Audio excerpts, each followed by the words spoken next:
Hello everybody, this is Toys R Us, and for this special figure showcase and review we're going to be looking at Generation 2 Ironhide. Yes, unbelievably, this guy in front of you, no red on him whatsoever, is in fact Generation 2's version of Ironhide. What we're going to do, we're going to have a quick look at him in both of his modes to help you decide how you want to display him. I'm going to show you how his Powermaster gimmick works. I'm also going to point out a few things that you need to be aware of if you have to purchase one for yourself. And as I'm lucky enough to have one still on the card, we can have a look at how he looks with the artwork and everything that's on the back of that.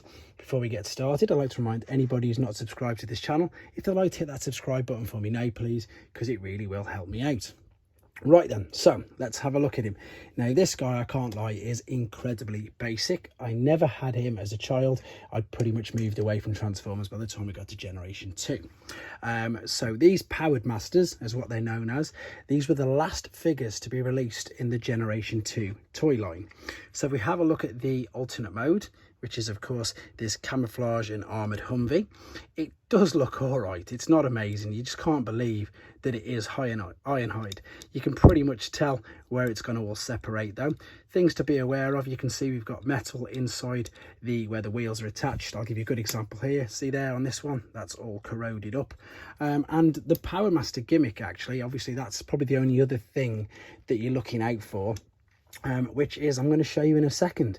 I might as well show you the transformation process because it really is that simple. So all I'm going to do is I'm going to fold this half forward like so, right the way down, and it fits into position like so. Fold the arms up like that, and then just fold the head away. Now the Powered Master gimmick is just literally a pull back and go motor, which you'll see this do right now. He says just about. This one's pretty much not working. That's why I've got a brand new one, well, a newer one to show you in a second. So it sort of works, but it doesn't. But what it needs is it needs these weapons. So what I'm going to do is I'm just going to transform him back. Let's separate the arms down here like so, fold the front all the way up like that, straighten up the torso part and pull the head up. Right, so this is why you need the guns. These guns are they were very important if you were a child and wanted to play with them. If you wanted to just display them, you can get away with it. That's why I've had this guy just by himself on his own for ages with no weapons. So let's show you how the Powered Master gimmick should work. So if we pull this back, you can hear all the clicks. It will just stop in place. Now when you take these guns and you pop them into position like so, when I put this one in, off it goes like so. Now there was actually a click, but to be honest you couldn't hear it, so I'll just show you again. So we'll put this in, you'll probably hear a click now. Yeah, there we go, and that's what sets the wheels off. So that's why these weapons, if you're a kid or if you're looking to play with it, are incredibly important. It does also work in the other mode as well, and again all to do with holding on to the weapons. If you want to, you can just put the weapons in his hand like this, because he's got a tiny, well, he's got two sides of the peg, as you can see. The tiny bits there fit in his hand and the wider bits fit into the holes on the side like so. So we'll put him there like that, and again we'll just show you quickly that this guy will just go because the Powered Master gimmick is pretty much broke. Whereas with this one, if we put you'll hear it click and he won't really go anywhere. You've got to physically actually put the weapons into position. Let's see if this works now without my arm reaching over too much. There's the click and off he goes.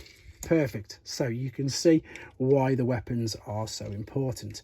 Right, let's have a quick look.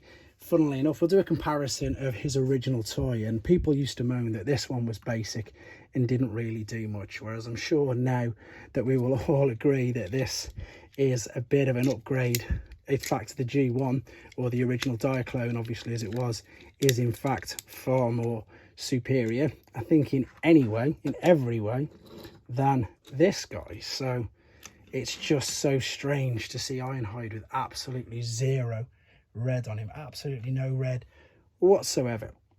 But there you go. As I say, that's because he's the Powered Master Ironhide. And let's have a quick look at the carded one.